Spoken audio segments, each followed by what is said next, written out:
Olá, tudo bom? Vamos começar hoje nosso quarto encontro de falando sobre dificuldades em aprendizagem de matemática. Hoje eu vou falar um pouquinho da técnica de rapport, ou técnica de espelhamento, como é mais conhecida, e aplicando aqui então para matemática o uso que eu faço dessa técnica. Tudo bem? Vai ser um encontro bem rapidinho. Poucos slides, mais um slide de apresentação, alguns exemplos, vou falar um pouco sobre a minha experiência com essa técnica e espero que vocês gostem. Bem, a técnica de espelhamento, né, ela também é chamada de técnica de rapport ou técnica de acompanhamento, e ela consiste em acompanhar os diversos elementos da fisiologia e do comportamento de uma pessoa imitando-a. Então, as crianças, né, quando estão aprendendo, elas têm muito essa usam muito esse espelhamento, né, para aprender a falar, para aprender a se comunicar, o sorriso, elas sorriem, percebem se você está feliz, se você está triste, porque tem esse acompanhamento de fisiologia e de comportamento, e acaba realmente repetindo esse comportamento. Trazendo agora para o contexto da matemática, essa técnica pode ser usada para comparar as soluções semelhantes de problemas diferentes ou o inverso, comparar problemas semelhantes com soluções diferentes. Eu já comentei no último encontro sobre uma aluna que eu tive lá no Centro Apoio e que teve uma questão que era uma equação fracionária, né, para resolver através da multiplicação dos meios pelos extremos, e ela não conseguiu resolver a equação fracionária mas a questão de teorema de Thales estava lá no começo e ela leu a questão, montou a equação fracionária, que é mais difícil, fez lá os meios pelos extremos, resolveu a equação de segundo grau e achou a resposta perfeitamente. E aquilo ali que me deu um desconforto muito grande de tentar entender por que em Thales ela resolvia perfeitamente a questão e por que ela ficou meia hora parada olhando para uma questão que era resolva, e estava lá a letra A e aquela equação fracionária, e ela ficou lá meia hora parada sem conseguir resolver a questão, sendo que a de Thales ela montou e resolveu em menos de 5 minutos, porque eu marquei o tempo no relógio. Então, assim, realmente é interessante, né? Tentar compreender por que determinadas coisas acontecem. Então, assim, né? E aí a gente levou, né, esse caso para conversar com a psicopedagoga, com a psicóloga, com a fonoaudióloga, para tentar entender, né? E aí, pelo entendimento lá dos especialistas, eles falaram assim, Ive, ela decorou como se faz Tales. Ela sabe que tem que montar as frações, né? Aí vai dar lá uma proporção, aí vai multiplicar os meios pelos extremos, vai cair numa equação de segundo grau, ela vai resolver. E aquilo ali ela decorou, então ela sabe resolver. Agora, por ela achar que, na época que ela estudou, né, talvez, que equação fracionária é muito difícil, ela não sabe resolver, mesmo que seja uma questão praticamente idêntica. Algebricamente idêntica, né? A parte algébrica é idêntica. Então, eu falei assim, bem, e aí? O que eu faço com ela? Porque realmente eu falei assim, gente, é muito louco, né? Porque eu fico pensando, caramba, e aí? Decorou, tá. E decorou que não deveria ser decorado, né? Porque, como eu disse, matemática tem instrumentos, ela te dá instrumentos para que você use esses instrumentos nos mais diversos contextos. Em teorema de Thales, na geometria você aplica muito, né?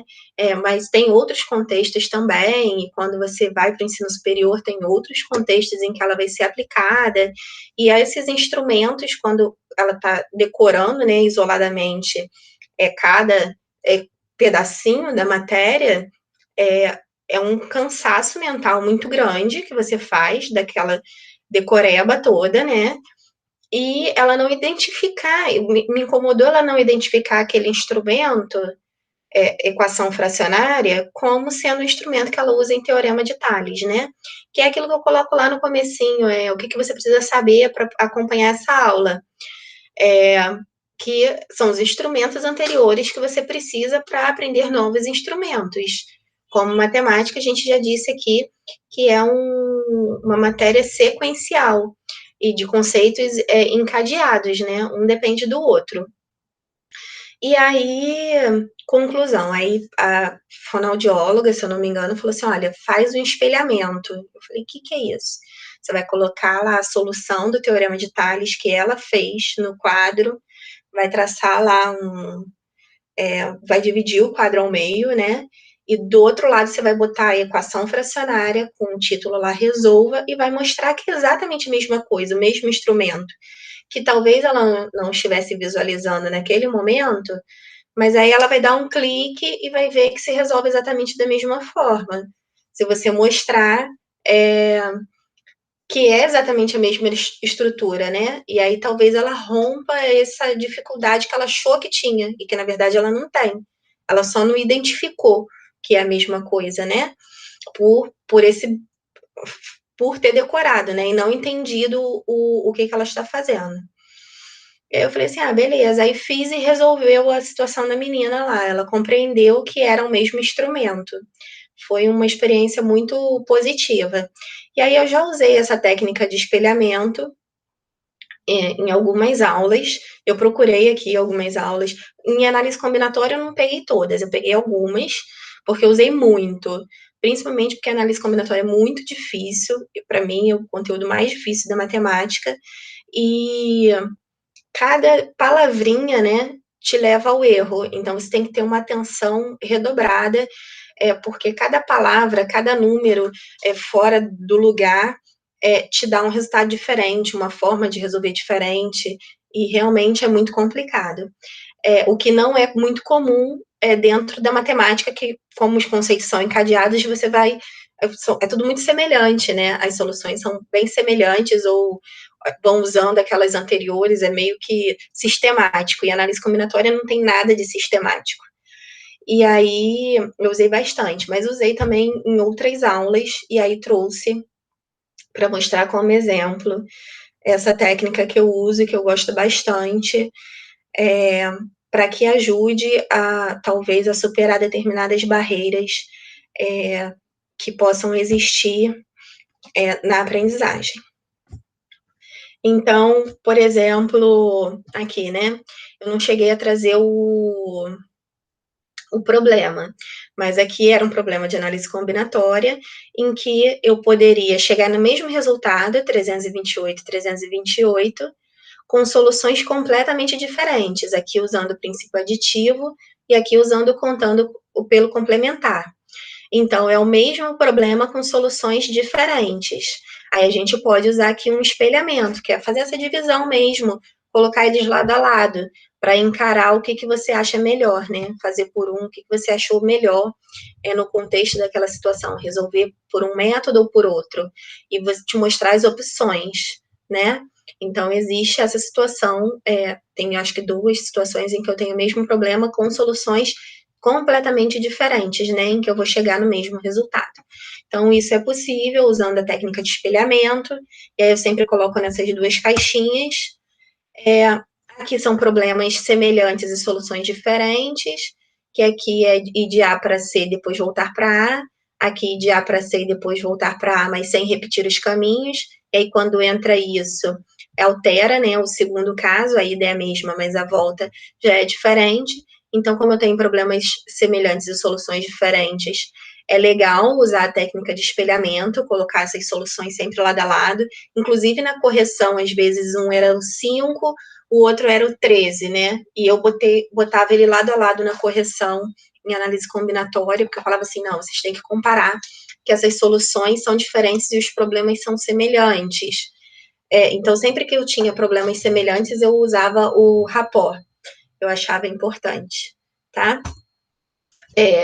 Falando aqui daquela alteração, né, de um númerozinho, ó, 1 para 0, que eu alterava o resultado, ou aqui entrando a palavra aqui sem palavra distintos, aqui com palavra distintos.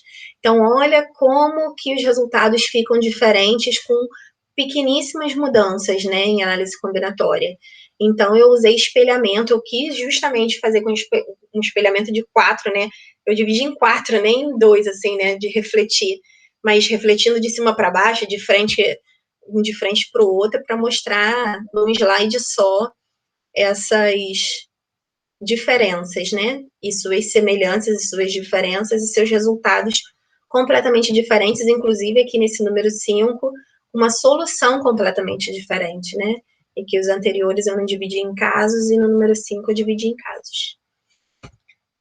Usei também, não deixa de ser um espelhamento, tá? Essa comparação de soluções aí números complexos, quando eu fui mostrar aqui o delta, né? Um exemplo de cada do delta com delta maior que zero, delta igual a zero e delta menor que zero.